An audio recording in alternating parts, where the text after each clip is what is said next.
Let's talk about Carbonized for a little while. What led you to form the label? So Carbonized started just because I really wanted to have the Mortuous album. I really wanted it to come out on our terms. I didn't want to be shelved by another label. I just, like we put so much time and effort into this album and we wanted it to come out at a reasonable time and not have delays and just have total transparency with everything. And just feel like, we were hearing so much stuff just, that it just made sense to like try to figure out the best solution to ensure that our record got the recognition that it deserved. So Necrot had luck with Tank Crimes. Scotty put out the demo comp, the Labyrinth, and the year after that we did Blood Offerings with Tank Crimes, and it was just such a smooth process working with Tank Crimes that I was like, okay, look, I want Tank Crimes to put this out because of all the success that Necrot had. Like, I feel like Mortuous could totally also benefit from that. And so I mentioned to Scotty, I was like, hey, I've got this other band, Mortuous. We want you to put out this album.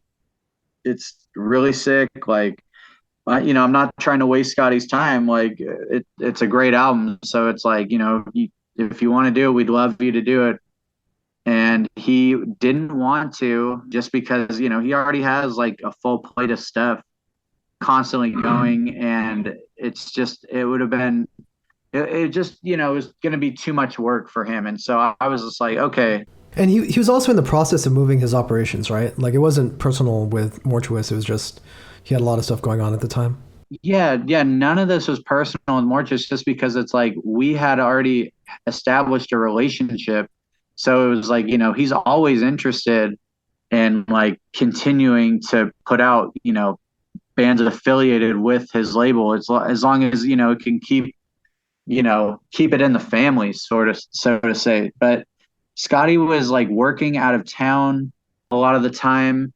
So he wasn't really in Oakland. Like he was kind of stretched out. So it was like, yeah, it was nothing personal at all. It was just like he didn't have the time or the resources. So I was just like, okay, well, I feel like the only way that we can get this out without having to like worry about it getting like, buried in obscurity was just for, you know, me to put it out. And like I had never really like toyed with the idea of doing a label until this Mortuous album came out. But I just figured like, hey, like I I can put this out and we can do it on our terms and we don't have to like worry about being on somebody else's timetable when it's like we want to do stuff and we want to get this out there and it's already like the clock had been ticking for Mortuous for almost a decade at that point because it was like, you know, it's like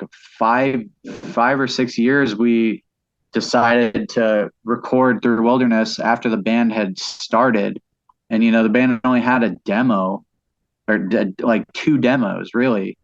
And so it was like, all these bands are starting to form. And it's like Mortuous has to make it in this time period because it's like we're just going to get buried by a ton of other bands that are doing the same type of shit. So it was like, we had to get it out basically. So I just like took it on, and as soon as I mentioned that to Scotty, he was like all on board. He was like, "Yo, like let me help you build the label. Like let me help you start it. Like we can get you in contact with the pressing plant that I work with, and the team I use for all my promo, and get you hooked up with Mark, who does all my graphic designing and stuff." So it was like Scotty basically took me under his wing and helped me form the label because like I don't know, without him I would I would have had no idea like where to even start or like even just start off on the wrong foot, so to say. And I just feel like,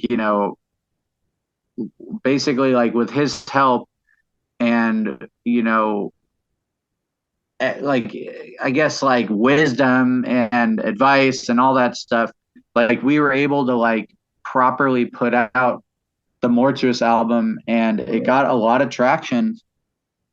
I mean, it's not, and it's not all just like him. It's like me too, like putting in the work. Like you have to really like be invested in this if you're gonna make it, because it's like it doesn't just stop when somebody like holds your hand through. Like, yeah, they can hold your hand for a second, but it's ultimately up to you to like keep it rolling. And like, I mean, we're 4 years down. I've got 25 releases out in 4 years. It's like more than most labels could do in that amount of time. But it's like it's like basically taken me every single day working like on this label and to just achieve the spot where I'm at. You founded the label in order to release Mortuous's music, but since then you've branched off to releasing other people's music like Funeral Leech and Steel Bearing Hand. When did you decide that you wanted to expand the label and to get involved with other bands? That's the thing. Like it was supposed to just be like Mortuous's album and that was it. But then I just kept getting asked from like friends or anybody who's just like, hey, like, you got a label, like put this out. And like, granted, like it was very, very small when it started, but the next release we did, or I guess the next release I did was the Skull X Mortuous Split. So, it was like still keeping it Mortuous related, but also getting to put out a song by another band that I like, have the utmost respect for, Skull X, which is, it's like another band that we've all been friends with since like at least like 2010, or since I started like actually getting involved with like the underground scene in the Bay Area. Like, I mean, one of the first people I met was Erica, who played bass and did vocals in Skull X, and Justin. We met all of them just through playing shows with our old band Bruxers, and going to shows and hanging out with them, and we were super tight. So it was like cool to put out that split, and then it just kept going from there. After that, we did Dead Pressure, and that was another band that Colin was related to, just because he played bass and did vocals and that. So it was like I was basically like Carbonized was just facilitating like projects related to Mortuous and Mortuous up until 2019, when I released an LP for Isotope, which is like a hardcore punk band, but it's definitely it just it was the first project that wasn't something that I like any of Mortuous was related to, but like I had worked with Chuck from Isotope, and like I really loved Isotope just because it was like there's such a killer punk band doing like cool like shit and touring a lot, and it was just like it made sense. Like why not like switch it up and like put some fucking punk on my label, because it's like I grew up listening to punk. I love playing punk. I played in punk bands. Like, I want to fucking just keep it rolling. Like, I don't want it to just, I don't want Carbonized just to be a metal exclusive label. I want to put out all types of shit that I like. So, Isotope was the next thing after like Dead Pressure. And then I feel like in 2020 is when things really started branching out, as far as like putting out bands that I'm not like, not that like I'm not close with, just like putting out bands from like other parts of the country. Like, whereas like Funeral Leech, like I didn't really know those dudes until 2020, and like I was recommended, I checked this album out from Erica from Skull X and Chthonic Deity, and she was like, yo, check this out, this is my friend's band, like, it's it's a good record, and I listened to it. It was an amazing record, and I was definitely interested in putting it out. So we put that out in 2020, and after that, it just was like, it just kind of kept rolling. Like, my friends in Mortiferum wanted me to put out a split between them and Hyperdontia. I did that at the end of 2020. It was a split release with Misaku Noho out of the UK. And then in 2021, we did Steel Bearing Hand, which, I've been friends with Wyatt for almost a decade at this point, just from like one of the first Necrot shows was with Steel Bearing Hand in San Francisco. And it was like one of the best shows we've ever played. And I know for a fact that one of the best shows that, Wyatt has done with Steel Bearing Hand. So it was like, like we both were like stoked, and we both kept in contact over the years. And like when I first heard that Steel Bearing Hand album, I was like just blown away by how sick it was. I was like, God damn, dude, what a like fucking classic. It was like almost, it was already a classic to me. So yeah, I feel like it wasn't until 2020 that it kind of expanded, doing like, national and international bands. And just like, I feel like in the last year or two, it's just kind of been rolling that way. Whereas like, as the label grows, more people start to find out about it, and you just, get hit up to do stuff. And if you can't, like, there's a lot of stuff that I wish that I could put out, and sometimes it worked and sometimes it didn't. It's just, it's the amount of time that we all have, really. And I wish I had more of it. And also like, a shit ton of money to be able to do this, but it's just the way it's gone so far.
you say that there's something beyond just the style of a band or the location of a band that draws you to them? Like, is there a shared ethos or like maybe a similar mentality that connects all the bands together that Carbonized is releasing?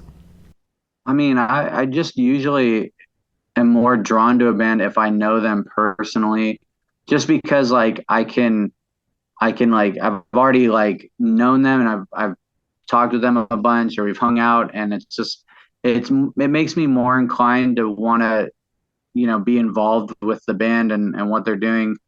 Whereas like it's harder for me to work with a band I've never met with or like or know or have any mutual friends with just because it's like I don't know like what they're about. And I mean, and nowadays it's like you never know like what I don't know, you never know like what people are really after when they're like, wanting to work with you. It's like some people are like truly invested in what you're doing and like so are you with like what they're doing, but sometimes it just like you just don't know. So it's like when I like to work with bands, it's when I know them, and that's kind of where it's been with Carbonized. It's like most of the stuff I've done, it's with bands that I've known personally for years, and so it's like I know what they're about. I don't have to like second guess them, and I don't have to worry if they're like gonna do some stupid shit or like like they're gonna change up the deal or something, or like they're gonna like pull out of the deal or some stuff like that. It's just like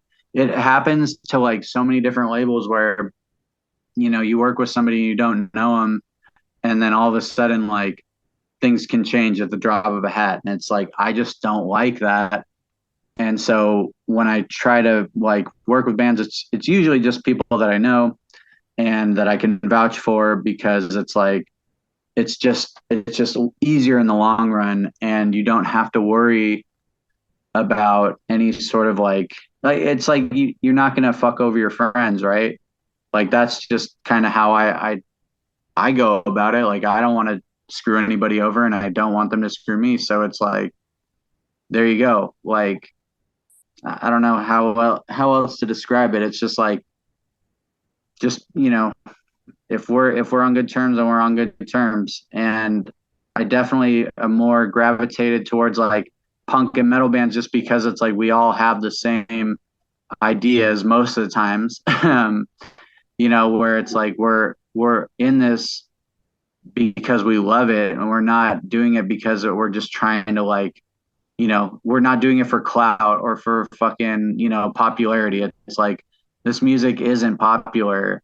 And I mean, while there are like album sales, it just doesn't necessarily translate that every record you're going to do is going to be that same way. It's just I don't know, like you're just in it because you love what you're doing. And if we're friends and we've already like established a relationship that's like makes me even more inclined to like work with somebody. Yeah. So what do you have planned for Carbonized in the near future? Is there anything you're working on right now or about to put out that people should know about? Well, we just did the Mortuous album. We just did Upon Desolation, and I keep saying we. It's just out of habit. It's my label. I'm the only one who does it, but like I'm always referring to it. The royal we, right? Yeah, exactly. So it's like I just did the new Mortuous album. The response for that has been amazing. We're like really happy with the reviews we've gotten, and just like we just did a fucking full US tour over the past month, and we got to promote the album, and just it was so cool just seeing people's reactions to the new songs. So I mean, I'm still rolling off the hype for the new Mortuous. I just announced another release. It's a split 7-inch between Skeletal and Outer Tomb. It's a super sick 7-inch. It's got like I don't know. It's 2 new tracks from both bands. They're doing a full European tour to promote it. It's a split release with Dawnbreed too. So I'm handling the US. They're handling the European press. It's it couldn't have worked out any better. I have a couple other releases slated. One for the one for the end of the year. I feel like we should have everything by December, but I can't really talk about it yet just because I don't want to ruin the announcement. But yeah, there's a few more albums in the works. I mean, I've got stuff in the pipeline pretty much till the end of next year that I want to put out, and it's just at this point it's just kind of hammering out the details and trying to sort things out as they come up.